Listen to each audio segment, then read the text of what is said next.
Hello, can you introduce yourself and tell us a bit more about yourself and your art practice?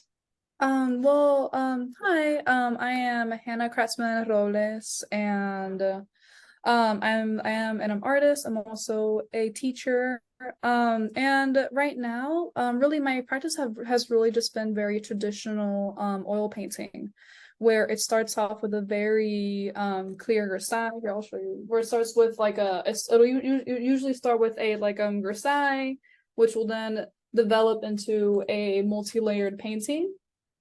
But I've definitely been very blessed to be invited into the Belgrade's online studio residency, to where I was really allowed to just explore and to really treat art like a child again. I was very excited about just doing something new, just something like completely different.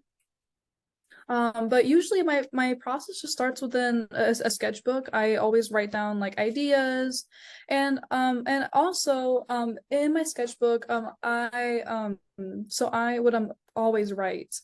So writing has been a big part of my creative process. Well, but I never really like did anything with it besides using it as a stepping stone. So for this residency, I was very inspired like by the fellow artists like Rainar, who she mentioned doing like poetry along with her paintings. And so from there I kind of got the idea to kind of have like abstract artworks which were kind of small to kind of be morphed into paintings. And then I got inspired by like the white background here. So I'll show you the steps.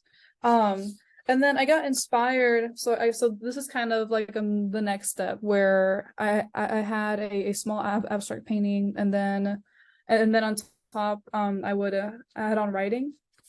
And then from there, I was really inspired by just like a clean white background, swipes of paintbrushes, and then writing, which kind of morphed into like, well, what if I did like porcelain? So over like the summer, I have been watching a lot of like the Great British Pottery Off, which is like a really great show.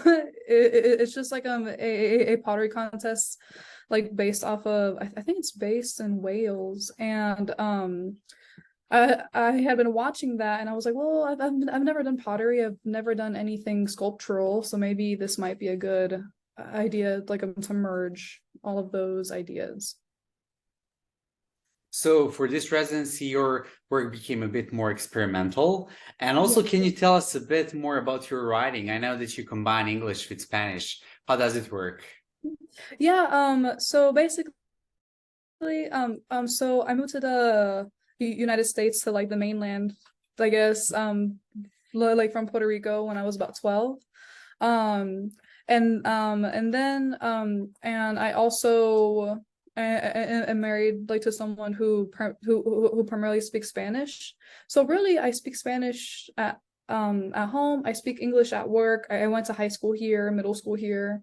So my mind really works bilingually because there's many times when I'll talk, I can't find the word, I'll switch another word like ah, ¿qué significa esto? Or like how you say like words like that. So with my writing, I thought that instead of pausing with the like how you say X word in Spanish or English, I would just flow with like whatever word I was thinking of originally, and to have and to just allow my poetry to be more bilingual, because I think definitely I always get annoyed at like having to go through that step, and sometimes I wish like I could just speak freely without having to like take that pause.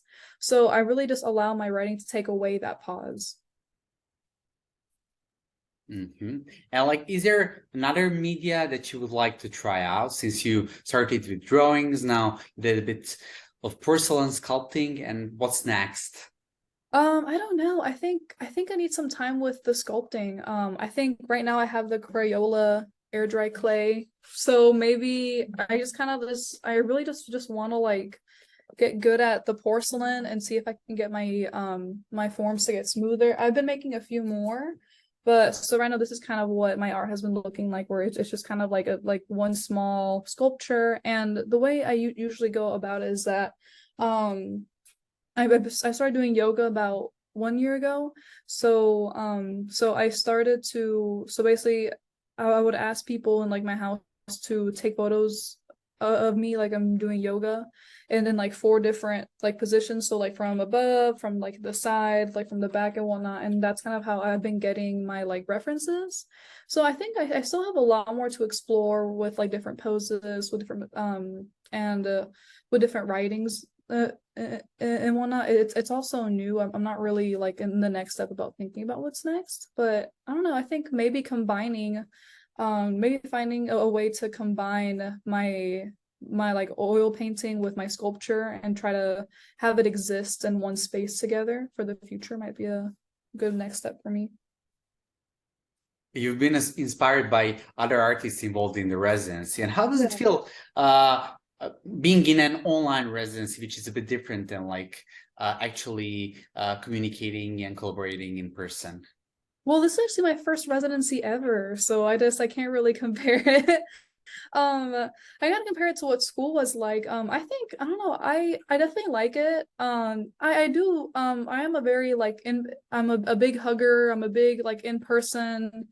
So it's definitely been I think at first it was kind of getting there was definitely an adjustment getting used to like people's emails and whatnot. But I don't know, I really like it. It's definitely very convenient, but I do like definitely hope to get into like an in-person residency in the future. But I don't know, I'm having lots of fun with it so far. Any future plans? Any projects coming up? What's the plan? What's next? Honestly, I've been applying to try to so I just finished about 10 artworks within the same theme. So I mean I'm kind of ready to start reapplying for solo shows. I just had my first solo show in November, so my goal is to have another one hopefully by the fall, but I haven't really gotten anything back yet. So my goal is to kind of like maybe have another solo show soon. But now that I've kind of developed this new work, maybe, well, as I said, to just to try to have another show to come that like combines both of them. Well, good luck with it, and thank you for the interview, Hannah. Yeah, thank you.